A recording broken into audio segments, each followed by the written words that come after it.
Well, it's great to specialize, but keep in mind that there are lots of top students out there who probably took many AP and honors classes in all subject areas. If you don't do it, someone else will, including those that they don't prefer. Schools will likely ignore just okay performance in an academic area if the student is a superstar in a specialty field. Meaning, if you're taking a lot of honors and AP classes in math science and you're getting really high grades, and maybe you do science Olympiad and you win competitions or something, okay, they know that's your strength. That's your main passion and focus and strength. Maybe you take a push and you only get a B. It's okay. They don't mind. At least you're challenging yourself. At least you're trying. They know that your specialty is somewhere else, not in English or history. Just don't be afraid to show the challenge. Okay? It's okay. See, just okay performance is okay. Don't ignore it. Okay? Even so, there's probably someone out there who took and got an A in AP Lit, even though he or she is a math and science specialist. There's always someone out there who's better. There's always a bigger person, a bigger, more brilliant student. It's okay. Just do the best you can. Okay? Okay, here's a popular question. I'm in Spanish 3 right now as a sophomore. Maybe Spanish 2 was freshman year. Maybe Spanish 1 is 7th and 8th grade. Quite common. And I don't want to move on to AP Spanish next year as a junior. Is it okay that I discontinue taking language classes now, even though the schools recommend 3 years? Okay. So the UCs recommend that you have 3 years of foreign language. Okay. If you took Spanish 1, 2, and 3, they don't care when you took it. As long as you have credit for these 3 years, then you're done, technically. Okay?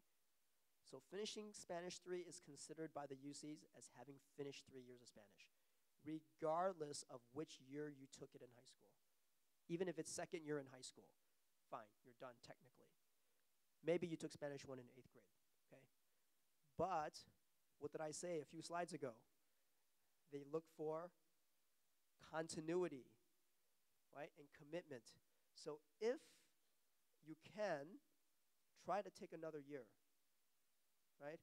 Because even though the recommendation is 3, why don't you do more than they recommend? I mean, everything in life you do. Whatever they recommend, you do a little bit more. That's how you succeed, right? If the requirement is this, then you go a little bit more. If the requirement is this, then you go a little bit more. That's how you succeed. No one just meets the requirement. You always go above the requirement. Kind of like buying houses right now. We all know that. Asking price is this, you have to bid up here. Everything is above, okay? You always go above in life. Everything you do in life. Okay? Yes, sir. Yes.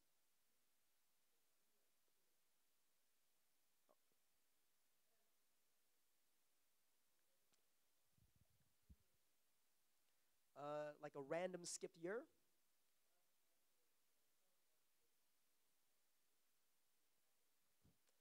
That's okay, because you came back and finished it up. It's okay. It's a little unusual, but it's okay. As long as you don't stop. Yep. As long as you don't stop. It's okay to pick it up later. Okay? Basically, all this, I know it's a lot of reading, okay? But I'll point to the main thing right here. See, I said, I never recommend stopping short of an AP class in a subject unless the student is absolutely certain he or she will get a C. If you know that you're not going to do well in that class next year, you'll probably get a C, forget it. Then don't take it. Okay? Or, as the gentleman in the back kind of pointed out, there's another AP class that the student can take in place of that AP. Then that's okay. So maybe junior year, you're supposed to take Spanish 4 honors, but you don't want to take it for whatever reason. But you want to take something else AP instead, like AP Computer Science, or I don't know, some other AP class. It's okay. You're replacing quality with another quality. Then that's okay. But if you take out that Spanish 4 honors and you replace it with art, Okay, then that's not a good idea. Okay, but replacing quality with quality is okay. Okay? All right, let's move on to standardized test scores. All right, so those are the three things we talked about for your academic record. Standardized test scores. SAT reasoning, everyone knows 2400 is max. Or you can take the ACT with the writing, 36 is max. Subject tests, 800 max each. Okay? Now this is important. The UCs do not require, but will consider them if submitted. Okay? And many strong private schools, they require 2 subject tests. So it depends on the schools. Okay? Now, the UCs don't require them. They don't even say recommend. They just said, we don't require. But my sources at Berkeley and UCLA, they tell me all the good students who apply, there's no difference now than 2-3 years ago. They all have them. Everyone has subject test scores. So if you want to stay competitive, you still have to take them. The UCs will still look at you, they'll still consider you, but compared to your classmates who did take them and then you didn't take them, then you look behind. Does that make sense? But you don't have to take them, but you should.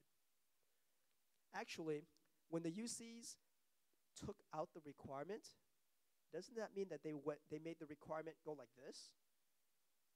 So that makes it easier for you to do more than the requirement. Does that make sense? It used to be the requirement was 2. So then maybe people took 2 or 3 or 4. But now they said the requirement is 0. So actually, it makes it easier for you to look good. You just take 2 and you're above the minimum, right? I just said 5 minutes ago, always do more than the minimum. Their minimum is 0. That's good news for you. That means you can beat the minimum more easily, right? You always do more than the minimum, and they just drop the minimum. That's good news for you, okay? My general advice, if you're targeting a top UC, like Berkeley, LA, San Diego, the top 3 UCs, okay, you should take 2 subject tests. If you want to be competitive, you need to take 2.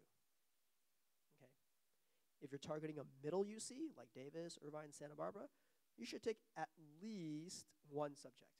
At least 1. 2 would be nice, but at least 1. And either way, you're still above their minimum because the minimum is 0. So anything more than that is bonus, and you always want to have bonus. Okay, SAT scores. For 2100 plus SAT, this is the admit rate for SAT range. 61.4% admissions rate for this range. And remember that number we keep on bringing up? Berkeley, 19.5. I know this is UCLA, that's Berkeley. It's a little bit different, but not by that much. That's almost 3 times. 3 times the admissions rate. You triple your chances almost of getting into a top UC if you get over 2100. Again, I wish they give me more detail. 21, 22, 23, they don't give us that. Only Asian parents care about that. They don't give us that kind of detail. Okay, but 61%, that's quite good. That's the average score. Again, if that's the average score, you have to go above. So basically, 2100 plus. That's my recommendation. Okay? For subject tests, this is for the best score, okay? Because let's say you submit 2 subject tests, okay? Usually one of them is higher, one of them is a little lower, right? Or maybe you got 2 800s, I don't know. But usually 2 subject scores, one is a little higher, one is a little bit lower. Your higher one, their average is 734, okay? And they said 75% of the admitted people got in this range, okay? So if that's the average, then I say go a little bit above. So I say go 750 or higher than this. 750 or higher for the higher score. And then for the other one, this is the average for the lower subject score. So then I say 700 plus. Here's the main thing you want to Well, next slide is the main one, okay? It may not be clear here, I'm sorry. This is, again, I pulled this from the University of California website, okay? It says, recommended SAT subject test scores for 2012. Remember, these are recommendations, not mandates. You will not be penalized for failing to take the test. On the other hand, submission of these test scores may positively add to the review of your application. If you submit it, it may positively affect your score, your profile. You will not be penalized, but you'll be rewarded a little bit if you take them. So you can only benefit if you take it. Does that make sense? You won't be penalized, but it can only help you. It cannot hurt you. So if you hear that, you should be thinking, well, then of course I should take it. It can only help me. It can't hurt you. There's only benefit here. Okay, this is the main page. Everyone take their notes and take a picture. This is a summary of all the main things I just talked about. Okay? Everyone should take a picture of this one. That way you don't have to write it down. Take it on your phone, take it on your iPad, take it on your tablet, your laptop, whatever digital device you have. This is the main summary page. To have the best chance for admissions into the top UC campuses, you should have all these things. Fully weighted GPA, 4.0 or higher for 10th and 11th grades. Okay? Number of AP and honors semesters, 20 or more, 10, 11, 12th grades. A through G semester count, over 48, all of high school. SAT score, 2100 plus. Subject test scores, over 750 and over 700. That's just like a quick summary of all the major points you need to know. Okay? Basically, this page captures the last 20 slides I just covered. It's a quick summary of everything.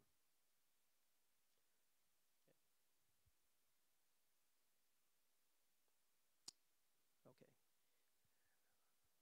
Wait another 10, 15 seconds. I think some people are still taking their pictures.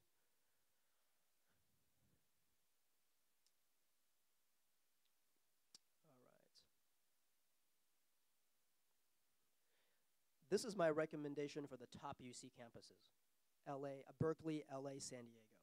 If you're applying to middle UCs, then it's not quite as competitive as this. Just knock it down a little bit. But these are for the top 3 UCs, basically. And most people are at least aiming in that direction. Okay. Yes, sir.